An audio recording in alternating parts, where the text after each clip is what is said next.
আজকে কাটলো একটা অদ্ভুত দিন। সকালবেলা ঘুম থেকে উঠে রান্না করলাম, খেলাম।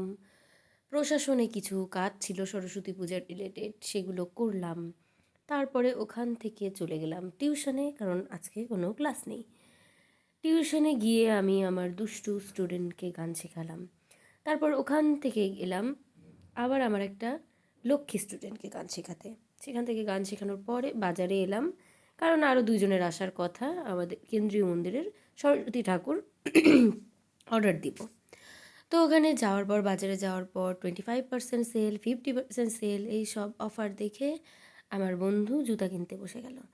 এদিকে আমার 1 বছর পুরাতন জুতা পায়ে দিয়ে বসে ওর কেনাকাটা দেখছিলাম আর দেখতেই থাকলাম।